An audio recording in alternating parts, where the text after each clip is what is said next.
Daniel, capítulo 5, dos versos 19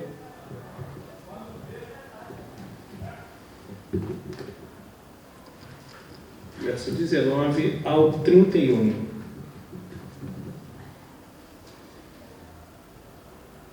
Por causa da grandeza que lhe deu, pessoas de todos os povos, nações e línguas tremiam e temiam diante dele. Matava a quem queria e a quem queria deixava com vida. Exaltava uns e humilhava outros, mas quando o coração dele se elevou e o seu espírito se tornou orgulhoso e arrogante, foi derrubado do seu trono real e perdeu toda a sua glória. Foi expulso do meio dos filhos dos homens. O seu coração foi feito semelhante ao dos animais e passou a morar com os jumentos selvagens. Comia capim como os bois e o seu corpo foi molhado pelo orvalho do céu até que reconheceu que Deus, o Altíssimo, tem domínio sobre os reinos do mundo e os dá a quem Ele quer. E o Senhor, rei Belsazar, que é filho de Nabucodonosor, não humilhou o seu coração, mesmo sabendo de tudo isso.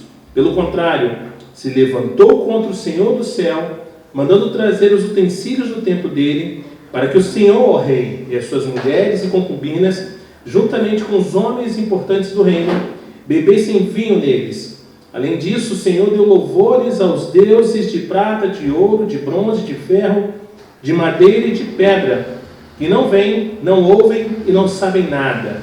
Mas o Senhor não deu glória a Deus, em cuja mão estão a sua vida e todos os seus caminhos.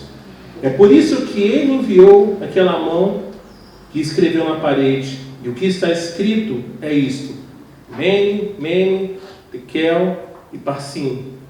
Essa é a interpretação daquilo. Mene, Deus contou os dias do seu reinado, ó rei, e pôs um fim nele. Tekel, você foi pesado na balança e achado em falta. Pérez, o seu reino foi dividido e entregue aos medos e aos persas. Então Belsazar mandou que vestissem Daniel de púrpura, que lhe pusessem uma corrente de ouro no pescoço e que proclamassem que passaria a ser o terceiro no governo do seu reino. Naquela mesma noite, Belsazar, o rei dos caldeus, foi morto. E Dário, o Medo, se apoderou do reino quando tinha mais ou menos 62 anos de idade.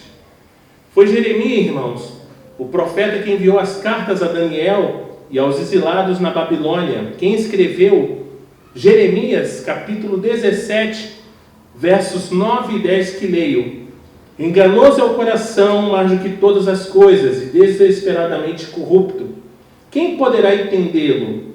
Eu, Senhor, sondo o coração, eu provo os pensamentos para dar a cada um segundo os seus caminhos, segundo o fruto das suas ações. É engraçado porque eu adoro contar histórias. Acho que todo mundo sabe aqui que eu sempre tenho um caos a contar. E são causos de verdade, não são mentiras. Quando eu era menino, lá em Belford Roxo, 1986,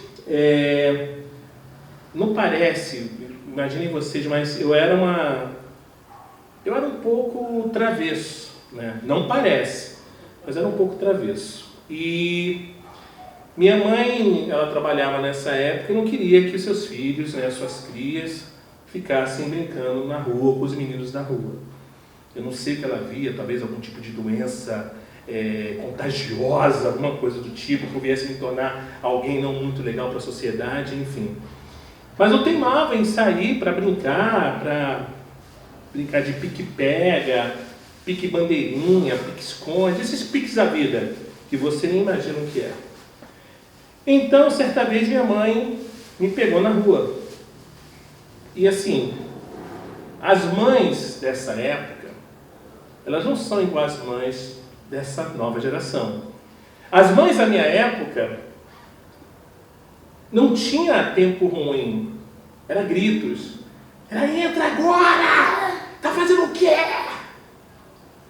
E se eu, porventura, enfrentasse, eu sofreria as consequências da minha escolha, do meu desafio, da minha ousadia. E teve uma vez que Ele falou, olha, você não vai para o campinho jogar bola. O campinho era do lado da minha casa. Era sair do portão, tá no campo. Ou se eu fosse muito travesso, pular o muro. E eu falei, tá bom, só que eu fui. Olha, e eu lá, me achando o próprio Zico na época, jogava aquela pelada e pá. E minha mãe chegou e me viu. Ela só olhou. Eu falei, pronto. E eu sabia no meu coração que eu iria sofrer as consequências. Mas eu era ousado. Eu falei, não, vou continuar aqui. Ela olhou para mim, eu olhei para ela. E aí, tá bom. O tempo foi fechando, foi escurecendo. Eu tinha que entrar. Eu entrei. Eu fui muito bem recepcionado, isso eu posso dizer. Minha mãe abriu a porta com uma sandália. E eu quero fazer uma adenda aqui. O meu avô, ele era artesão. O meu avô fazia sandálias de couro. E couro muito bom. Couro cru. E minha mãe estava segurando uma sandália do meu pai, número 42. E ela entra. Eu falei, mãe, você vai me bater? Entra. Mãe, eu fiquei só um pouquinho, mãe.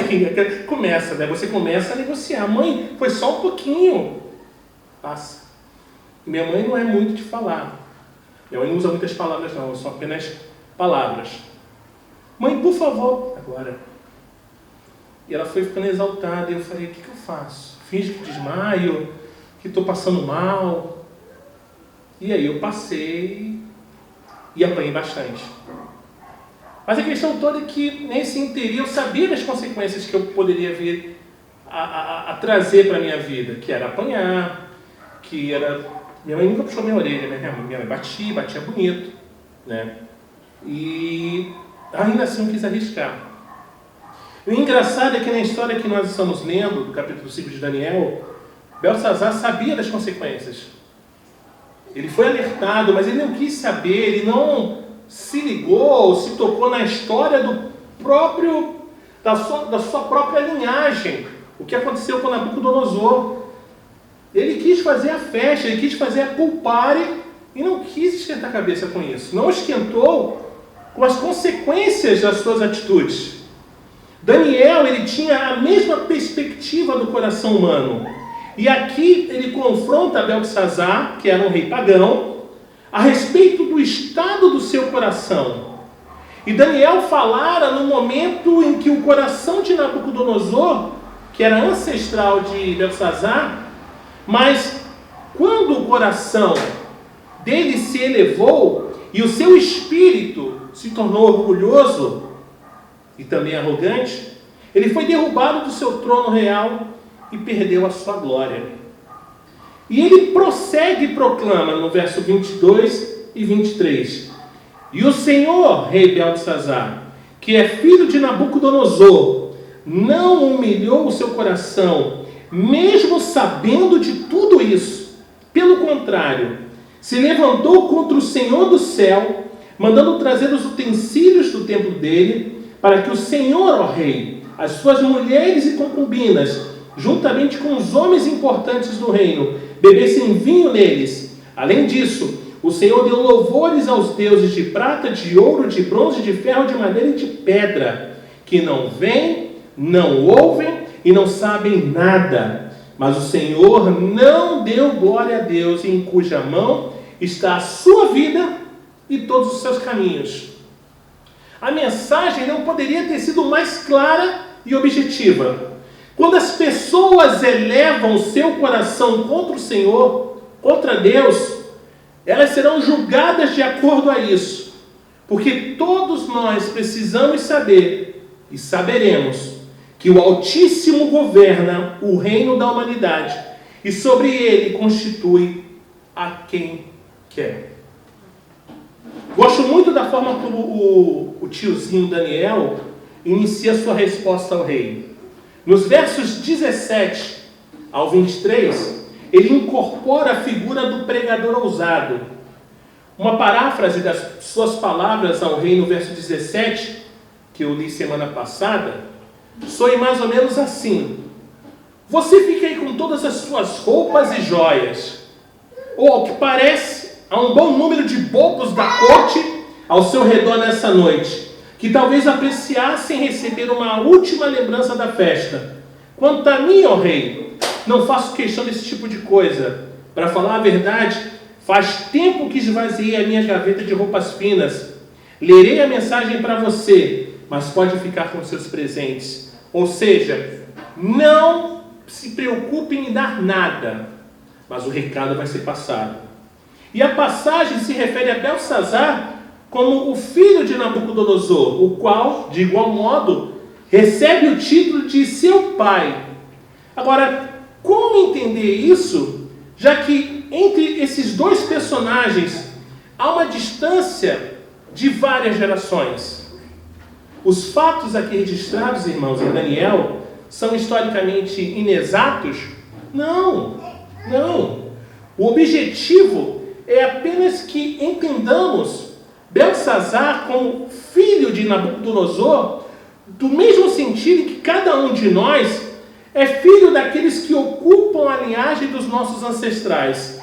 Ele é filho no mesmo sentido em que eu sou filho não só do meu pai, mas também do meu avô e daqueles que vieram antes deles. Vocês estão conseguindo entender? Ok. Então me acompanhem. Ele é filho no mesmo sentido em que Jesus ele é filho de Davi, tá? Beltsazar talvez não seja o filho direto de Nabucodonosor, mas Beltsazar é o seu filho no que diz respeito a integrar como rei a linhagem de Nabucodonosor.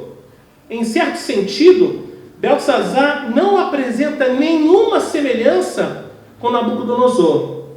Este, um grande rei, desfrutou de grandeza, glória e majestade. O mundo o via com assombro e ele reinava com autoridade absoluta. Sabemos que Beltsazar só governa enquanto seu pai está fora para cuidar dos deveres reais e que seu governo